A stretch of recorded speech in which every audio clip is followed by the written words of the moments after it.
안녕하세요. 김대영의 혈액사랑 혈액내과 전문의 김대영 교수입니다.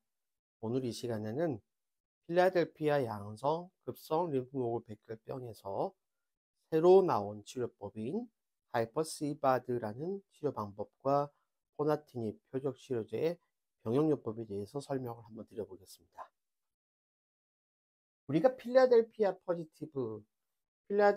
양성 급성 림프모글 백혈병이라는 것을 다시 한번 간단하게 말씀드려보면은 급성 림프모글 백혈병 중에서 BCR-ABL이라는 유전자 이상이 있어서 이 유전자 이상이 백혈병을 유발하는데 가장 중요한 유전자 이상이고, 염색체로 보면은 9번 염색체하고 22번 염색체가 서로 자리를 바꾸는 트랜스로케이션 9번, 22번이라는 게 생겨서 이게 백혈병의 발병 원인 중에 하나다. 그래서 이 치료를 위해서 이 BCR-ABL을 막아서 이 작용을 더 이상 못하게 차단을 시키는 표적 치료제를 사용을 할 경우 기존의 단순한 항암 치료만 했을 때보다 훨씬 더 치료 성적이 좋았고, 이럼으로써 필라델피아 양성 급성 림프모글 백혈병의 치료법이 굉장히 큰 발전을 했다. 앞서 그런 동영상을 통해서 소개를 드렸습니다. 근데 현재는 우리나라 국내에서는 어떤 치료만 보험을 인정하게 되어 있냐면요, 보험 기준을 보면은 고농도 항암요법이라는 것이 기본이 되긴 합니다. 이건 뭐 말이 좀 어려운데 쉽게 얘기하자면은 한 가지 약이 아닌 여러 개의 약을 써서 약한 치료가 아닌 강한 치료를 통해서 백혈병의 기본적인 치료를 하되, 여기에다가 표적 치료제를 같이 추가해서 쓸 수가 있다는 그런 얘기죠. 그런데 현재 우리나라에서 보험급여가 되고 있는 표적 치료제로는 이메티닙이라는 약만 보험급여가 되고 있고, 처음 시장 용량은 보통 600mg을 쓰라고 되어 있습니다. 그렇지만 만약에 이메티닙이라는 약에 대해서 부작용이 너무 심해서 못 쓴다, 그런 경우를 불내약성이라고 하는데, 이런 불내약성이 있는 경우라든지 아니면 백혈병 자체가 이메티닙에 대해서 내성을 가지게 돼서 더 이상 듣지 않을 경우에는 다사티닙이라는 약을 쓸 수가 있는데, 이때 쓰는 용량은 다사티닙이 140mg을 쓰게 돼 있죠. 그래서 이 필라델피아 양성 급성 림프모글 백혈병에서 기존의 고농도 항암 복합 화학요법에 같이 쓸 수 있는 약은 이 두 가지로 제한이 되어 있었습니다. 그런데 선진국이긴 하지만 미국에서는 이미 이 이메티닙이나 다사티닙이라는 약보다 훨씬 더 강력한 표적 치료제들이 많이 개발이 돼 있었고, 이미 이런 약들이 만성골수성 백혈병에 있어서 많이 사용되고 있었기 때문에 그러면 이메티닙이나 다사티닙을 쓸 수 있으면은 당연히 이것보다 좀 더 강력한 포나티닙도 쓸 수가 있지 않겠느냐 해서 이미 포나티닙을 사용을 하는 그런 임상 연구들을 많이 사용을 했었습니다. 미국에서 암 치료에 있어서 아주 선두를 달리고 있는 병원이라고 하면은 MD 앤더슨 암센터라는 병원이 있죠. 보통 저희는 MD 앤더슨 캔서 센터, MDACC 그렇게 부르는데, 이 병원에서 필라델피아 양성 급성 림프모글 백혈병 환자들 86명을 대상으로 해서 이상 연구라는 걸 했어요. 이상 연구라는 거는 이 약이 진짜 효과가 있느냐, 이런 치료법이 진짜로 효과가 있느냐 없느냐를 입증하기 위한 그런 치료가 되겠고, 이걸 넘어서서 정말로 그게 확실하게 기존 치료보다 좀 더 좋다는 거를 확인을 하는 연구가 이제 삼상 연구가 되겠죠. 최근엔 이 삼상 연구도 어느 정도 결과가 발표된 걸로 알고 있습니다만, 어쨌든 이 이상 연구 결과에 따르면은 기존에 아무런 치료도 받지 않고 새로 진단된 필라델피아 양성 급성 림프모글 백혈병 환자들을 치료했을 때에 우리가 전체적인 생존율이 이메티닙으로 사용을 했을 때는 보통 한 50에서 60% 정도밖에 되지 못했었어요. 그런데 이 환자들을 대상으로 퍼나티닙이라는 약과 미국 MD 앤더슨 캔서 센터에서 사용을 하는 하이퍼시바드라는 고농도 항암 복합 화학요법을 같이 병합을 해서 사용을 해봤더니 3년 무사건 생존율이 70%였다는 얘기입니다. 말이 좀 어렵죠. 이건 무슨 소리냐면은 환자들이 이 약을 투여하기 시작한 이후로 무사건, 사건이라는 게 없었다는 거죠. 여기서 말하는 사건이라는 거는 이 사람한테 어떤 심각한 문제가 생겼냐는데, 예를 들어서 부작용으로 치료를 그만둬도 사건이 되는 거고요. 재발을 해도 사건이 되는 거고요. 돌아가셔도 사건이 되는 겁니다. 그러니까 이 사람에게 아무런 문제 없이 정상적으로 살아있을 확률이 몇 퍼센트냐를 보는 건데, 3년 동안 그 환자들을 쭉 봤더니 70%가 아무 문제 없이 잘 살고 있더라는 얘기예요. 근데 기존에 우리가 이메티닉 같은 약을 가지고 써봤을 때는 이게 보통 40% 미만이거든요. 그러니까 굉장히 많이 좋아진 거죠. 누적 완전 분자 관해율이라는 것은 무슨 소리냐면요. 이 필라델피아 양성 급성 림프모고 백혈병은 BCR-AB라는 유전자를 이상을 갖고 있기 때문에 이 유전자 이상을 우리가 PCR이라는 기법으로 해서 암세포, 즉 백혈병 세포가 몇 퍼센트나 남아있는지를 분자 관해율이라는 것을 통해서 우리가 알 수가 있습니다. 그래서 이게 검출이 안 될 정도로 0까지 되는 경우를 완전 분자 관해라고 얘기를 하고, 전체 환자들 중에서 쭉 경과를 봤더니 이 연구를 하는 기간 동안에 전체 86%에 해당하는 환자들이 이 BCR-AB의 유전 자체가 다 0이 됐다는 얘기예요. 이건 대단히 훌륭한 겁니다. 왜냐하면 단순히 병이 좋은 상태로 가는 게 아니라 아예 병, 즉 백혈병 세포가 하나도 안 나올 정도로까지 좋아진 환자가 전체 86%였다는 얘기니까요. 이거는 어마어마하게 좋은 결과죠.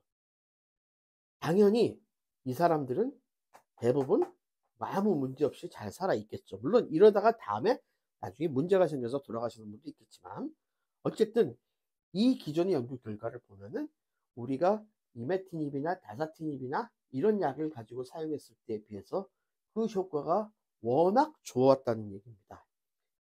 80개월, 즉 한 6년 정도까지 환자를 쭉 경과를 봤더니 아무런 문제 없이 6년 동안 잘 사는 환자가 65%나 됐었고, 6년 이후 넘어서까지 아무 문제 없이, 즉 문제가 있었다고 하더라도 살아있는 사람들이 75% 가까이 되니까 4분의 3 정도는 아주 건강한 상태에서 6년 이상 살 수 있었다는 얘기예요.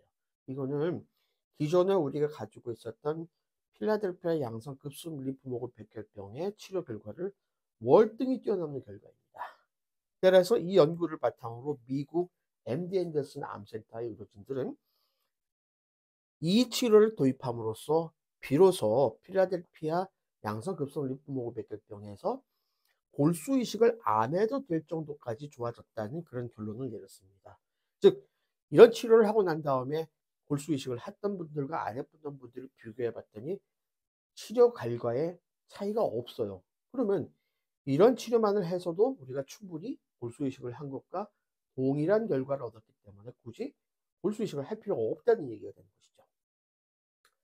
그래서 지금 우리나라에서도 이 치료를 도입을 해서 작년부터는 이 치료를 인정을 해 주기 시작했습니다. 자, 인정이라는 게 조금 아쉽지만은 아직은 보험은 아닙니다. 이 치료는 지금 현재 어떻게 진행이 될 수가 있냐면요. 미국 MD 앤더슨 암센터의 림프모그 백혈병 치료법은 하이퍼시바드라는 그런 치료법을 기반으로 하고 있는데, 이 하이퍼시바드는 A 치료와 B 치료 두 개로 나눠져 있고, A 치료 같은 경우는 약이 한 4가지 정도, B 치료는 약이 2가지 정도로 해서 이 약들을 서로 번갈아가면서 A, B, A, B, A, B, A, B 해서 총 8번 항암 치료를 하게 돼 있어요. 근데 여기에다가 포나티닙이라는 약을 같이 사용을 하는 겁니다. 포나티닙을 사용을 했을 때 용량은 첫 번째 관해 유도에 해당하는 제일 첫 번째 A 치료할 때는 45mg을 약 2주간 사용을 하고요. 관해가 잘 유도가 된 다음부터는 용량을 30mg으로 줄여서 3주간 사용을 하고, 그 다음에 완전 분자학적 관해, 즉 BCR-AB라는 유전자가 전부 없어질 상황이 되면은 그다음부터는 15mg으로 줄여서 3주씩 사용을 해서 전체 기간 동안 8번을 하는 동안에 사용을 할 수 있게 허용을 한 겁니다. 아쉬운 점은 허용이라는 겁니다. 아직 보험급여는 하고 있지 않아요. 따라서 이 치료를 할 때 하이퍼시바드에 사용하는 A, B에 해당하는 항암제 약제하고 포나티닙은 전부 다 본인 부담 100% 비급여로 쓰셔야 되는데, 이 AB에 들어가는 항암 치료 약제는 그렇게 비싸진 않아요. 포나티닙이 조금 비싸긴 하죠. 하지만은 그렇다고 하더라도 한 번 치료하는데 100만 원 이상, 200만 원 이상은 넘지 않습니다. 그래서 이러한 치료를 우리가 도입을 함으로써 기존에 골수 이식을 해야만 했던 환자들한테서 골수 이식을 하지 않고도 좋은 결과를 얻을 수 있는 그런 치료법이 열렸다. 그래서 아마도 향후에는 과거에 이메티닙이나 다사티닙으로 치료했던 환자들을 이제 포나티닙으로 치료하는 것이 표준 치료가 될 가능성이 높고, 그 얘기는 다시 말해서 나이가 많거나 여러 가지 병이 있으셔서 조혈모세포 이식, 즉 골수 이식을 하실 수 없었던 환자들도 이식을 하지 않고도 완치를 할 수 있는 길이 열렸다. 또한 젊은 분이라고 하더라도 이식을 원치 않는 분들, 예를 들어서 내가 임신을 하기 위해서, 불임이 되지 않기 위해서, 숙주 반응을 피하기 위해서 굳이 내가 골수 이식을 하고 싶지 않다 하는 분들은 이 포나티닙 약제를 선택을 함으로써 이식 없이도 이식을 했을 때와 거의 동일한 그런 치료법의 성공을 얻을 수 있게 됐다. 이런 의미가 될 수 있어요.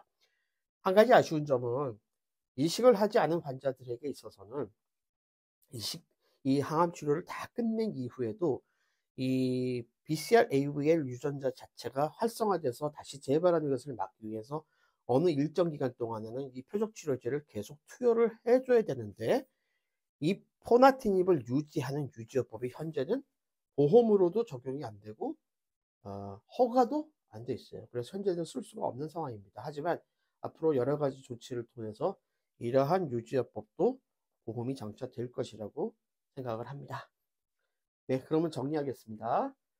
필라델피아 양성 급성 림프모그 백혈병의 치료법은 과거에는 이러한 여러 가지 약제를 병합을 한 고농도 항암 복합 화학요법과 BCR-ABL을 표적으로 하는 표적 치료제를 같이 병용을 해 왔었으나, 물론 이런 약제를 씀으로써 기존에 그냥 단순한 항암 치료를 했을 때보다는 많이 결과가 좋아졌지만 아쉬웠던 것이 사실입니다.